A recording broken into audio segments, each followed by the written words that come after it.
Here's the deal. Joining us tonight, Brent Stafford, Chris Thompson, and Leigh Kjekstad. And let's get right to it. This CBSA in custody death. What do you say? I mean, it's shocking, it's alarming, it's frightening, it's terrifying, it's tragic. I don't think it's any of those things. What do you think it is? I don't know. It's tragic when somebody takes their own life. I think everybody's making too big of a deal about it.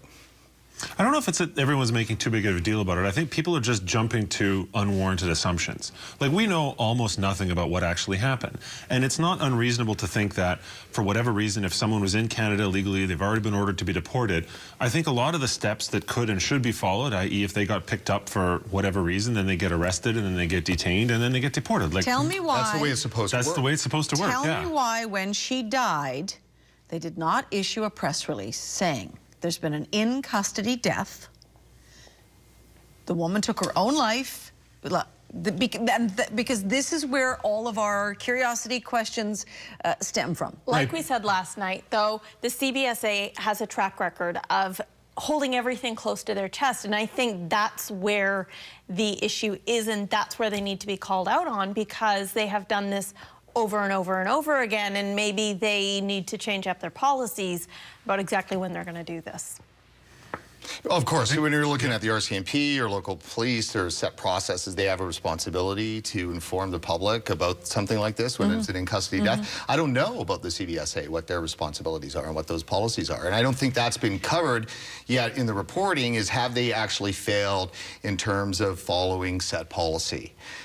The other thing, too, to think about is the lawyer you had talking earlier, saying that she didn't get a phone call or she didn't get anything like that. I think that's something that they might want to revisit, because anyone in Canada, you get your phone call, you get access to counsel, etc. And I think we should afford those rights to people who get arrested for whatever reason. And that's why I say this story is shocking and tragic and alarming. I'm surprised, you know. Well, I don't think anybody when you're in the immigration system have the same kind of rights as a citizen who's been arrested. So I'm not certain whether or not if that's the case. This woman was a detainee, not a prisoner.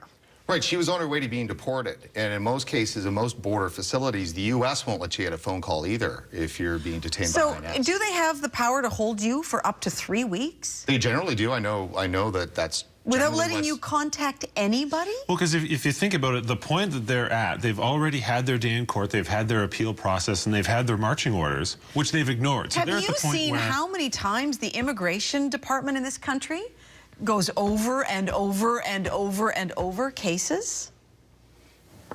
But isn't that our point, though? How long has it taken to deport? Well, that's the whole point. So many people. Well, once it happens and she was deported, it's up to her to present herself and then be deported. So if she was caught by transit police with an unpaid fare, scooped up, that's it. She's been deported. And frankly, she took her own life. It's not anybody's fault. It's her fault. Wow. That's pretty... Wow. Wow. Well, no, I think who do you blame? I think someone needs to, you know, if there were signs that this woman was distraught, there were people who should be taking care of her mental health, or at least keeping an eye out for her. I don't think it's fair to say, too bad, her fault. Well, so every single person that's being detained needs to have a person watching them, providing mental health services? We don't let every 15 minutes as the security She wasn't on suicide watch. She was just a regular detainee. Clearly, she should have been. And it was the security company's policy to check every 15 minutes, and she was left for more than an hour. So no, they someone's couldn't find her for an hour. Well, someone checked for her. Yeah, how big are the holding cells that they couldn't find her? Well, presumably, they said she was in the shower, so presumably, I'm assuming there's group showers somewhere with a bunch of stalls, and you can't just, like, you know, yank open doors and look for people. But well, I think one of the 15 minutes, Karen. This is the general premise where you have to look at the probabilities of things happening and maybe overreacting in the event. So if someone dies, in any case, it's a tragedy, no matter what the circumstances are. But if it's I think in this case, it's a pretty freak accident that had a really rare and isolated set of circumstances. And then the danger is overreacting and enacting some policy which is either going to cost money or time or whatever that may actually not help anyone. Cost us money and save a life. That may not actually help anyone. Well, something could have helped this woman. Veterans Affairs offices closing in Kelowna, Saskatoon, Brandon, Thunder Bay, Windsor, Sydney, Charlottetown, Corner Brook. They've already closed the office in PG. A whole kerfuffle in Ottawa because the minister responsible, Julian Fantino, totally snubbed the veterans and then was a jerk when he got there. Is this just a sign of how Ottawa really feels about our aged veterans? No, I think this is a case of Ottawa looking at the cost-benefit analysis of putting money into programs.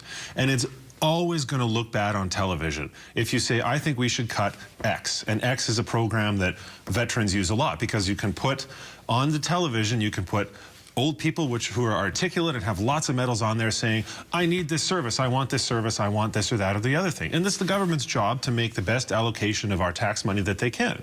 And I think if they come to a reasonable decision, like Stephen Harper's explanation on Parliament today, to me seemed perfectly reasonable. If they're just not using them as much as they were before, closing them to me seems like a good idea. Yeah, and I think at that point, and it's really tough because, you know, you want to stand up for your veterans, but when you look at the World War II veterans, I wonder in some case, are the services that the veterans offices are providing are a little bit more social in nature as opposed to essential? And you have to ask yourself that question. I'm certain that the Prime Minister and the people involved in this decision looked at that. What about the 40,000 Afghanistan veterans that are there? I didn't see any of them in any particular numbers out protesting this.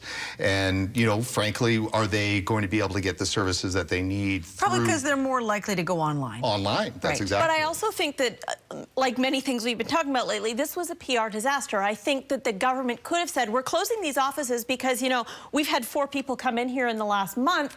People's minds are rational about things like that. And why can't the government say, we're no longer going to have these offices open 5 days a week, but we are going to open an office in a senior center 1 to 2 days a week or once a month to make sure that these people are taken care of.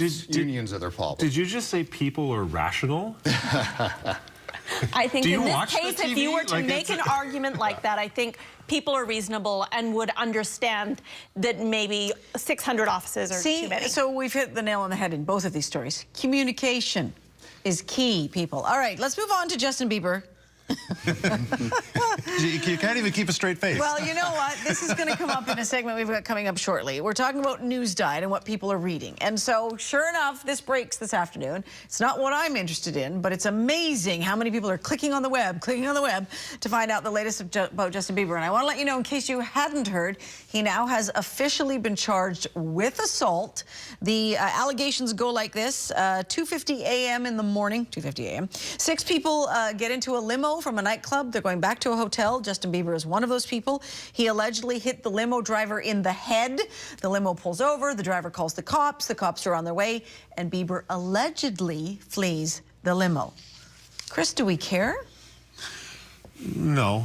I think you have to look at stories like this, like what would happen if any 18-year-old got all the money they wanted, all the women they wanted, and a ridiculous amount of fame? Bad things are going to happen, pretty much no matter what. You know, and for the average 19-year-old kid, nothing good happens after midnight anyways, right? That's why you keep your kids at home. Well, there's the petition that has been launched on the White House website asking for Bieber to be deported.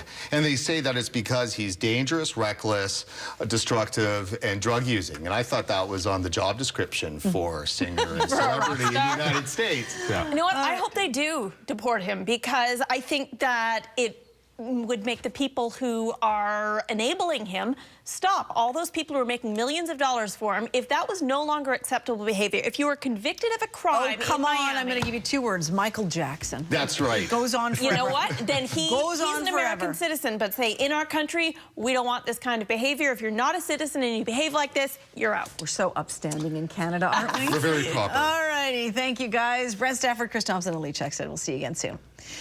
Coming up on Unfiltered, news diet. Did you know that finding a recipe for a substitute for soy sauce was more important than Senate reform? At least at the Times Colonist. How news consumption is changing. Next.